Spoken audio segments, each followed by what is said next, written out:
اور اب خالد سہیل کا حوالہ سب جانتے ہیں، خاکے کا بھی ہے، افسانہ بھی، افسانہ جن کو اردو دونوں حوالوں سے، پھر جو ان کو کمانڈ حاصل ہے ان کے کیسے کہتے ہیں شائعے پر، اور وہ جب کمال کے جو شگفتہ ان شائعوں نے تحقیق کیے ہیں، اور دونوں زبانوں میں ایسی بھی زبان کا کوئی مسئلہ نہیں ہے، اور بلکہ ان کا ابھی جو مجموعہ آیا ہے مونسون افسانے کا، تو انشاءاللہ میں تمام دوستوں کو ابھی سے دعوت دے دیتا ہوں کہ جمعرات کے دن 13 تاریخ کو یہیں اسی حق بابا آڈیٹوریم میں سینڈیکیٹ آف رائٹرز اس کی شام پذیرائی کا انعقاد کرے گی۔ آپ کو ابھی سے دعوت ہے، اس کے لیے ضروری نہیں کہ آپ کو کوئی فلائر ملے، کوئی یا باقاعدہ دعوت ملے، سب کو دعوت ہے۔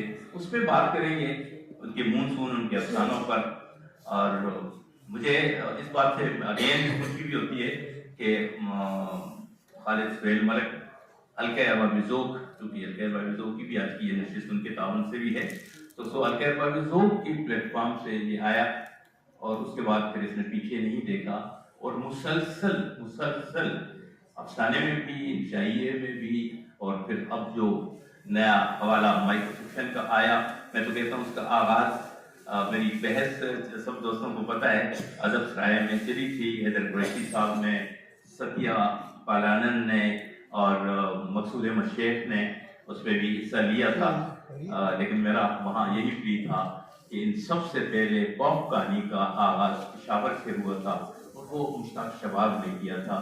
مشتاق شباب کی جو کتاب ہے بیانیہ، اور اس کے جو افسانے ہیں مائکرو فکشن، پاپ کہانی، دونوں کے حوالوں سے مجھے نہیں لگتا کہ اتنی معتبر کوئی کتاب، اور پہلے 70 کی دہائی میں وہ آئی، تو مجھ سے وہ متفق ہوئے۔ حیدر قریشی نے اپنے مضامین میں بھی لکھا، اپنے مقالے میں بھی اس کا ذکر کیا۔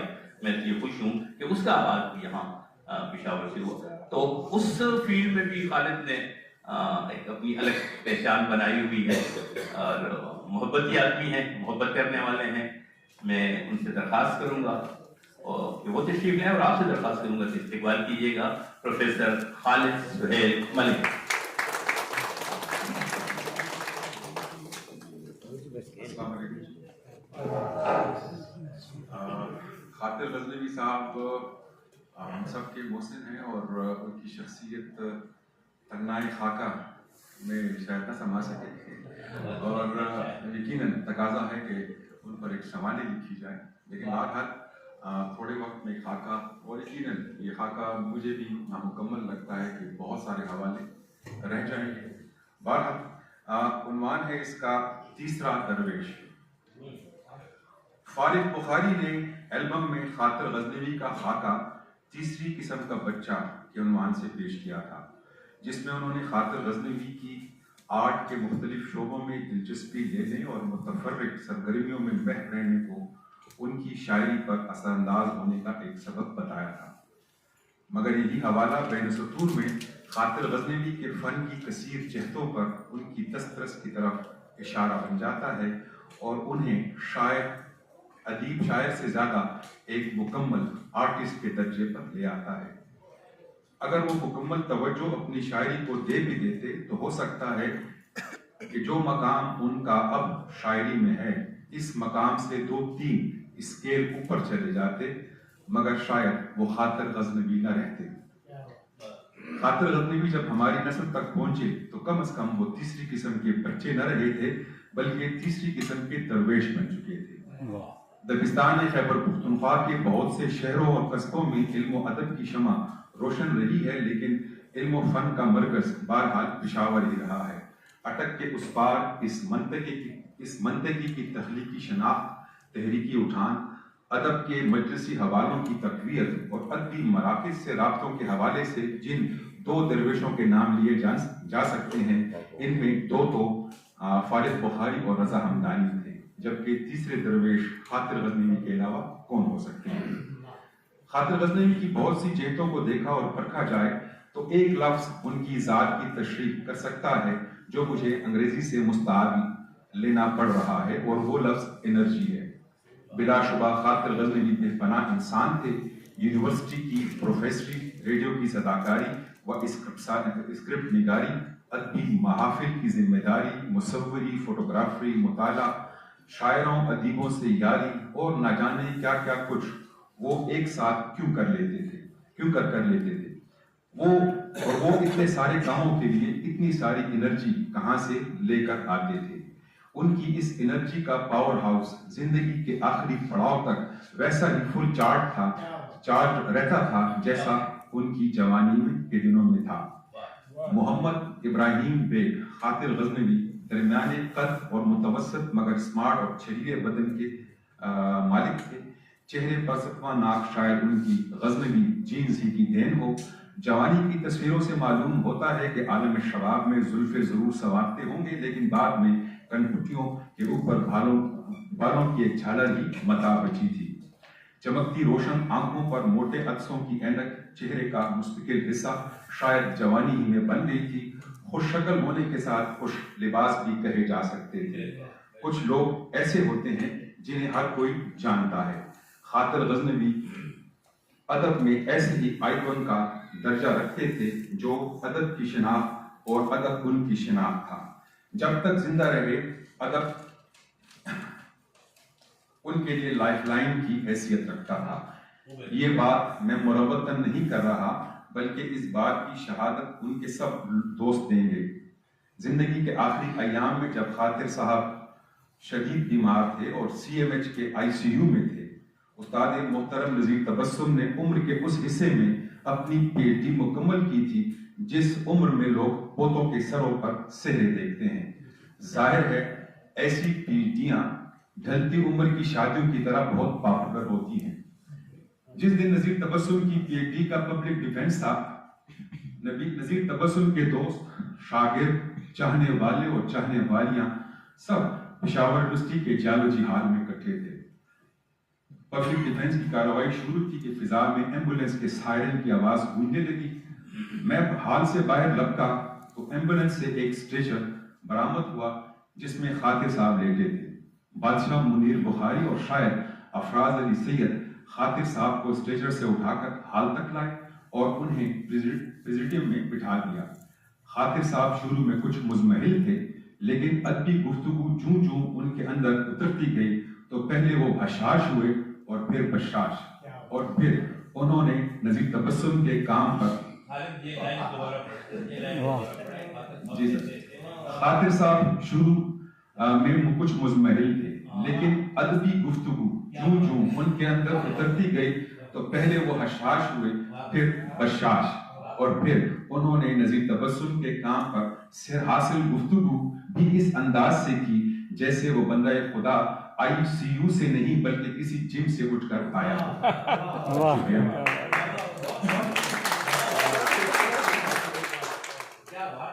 خاطر غزنوی کی گہری شخصیت نہ تھے کہ کسی ایک منصب پر قناعت کر لیتے۔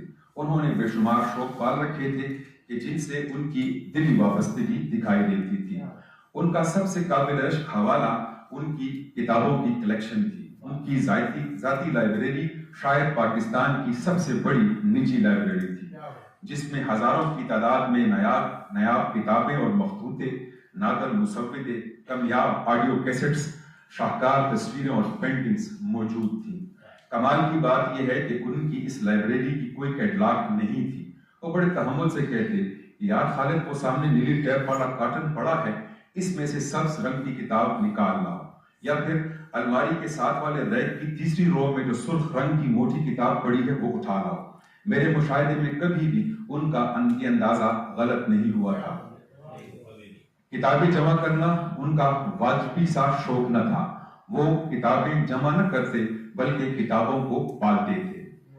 انہیں اپنی ایک کتاب سے محبت تھی۔ افسوس کہ ان کے خاندان معذرت کے ساتھ افسوس کہ ان کے خاندان والوں نے ان کے اس سرمایہ کو وراثت نہ بنایا۔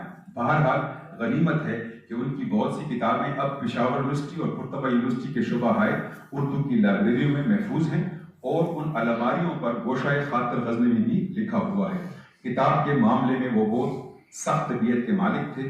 ان سے کتاب لے جانا ایک کٹھن مرحلہ ہوتا، اور اس سے بھی کٹھن مرحلہ کتاب کو مقررہ وقت سے زیادہ اپنے پاس رکھنا ہوتا۔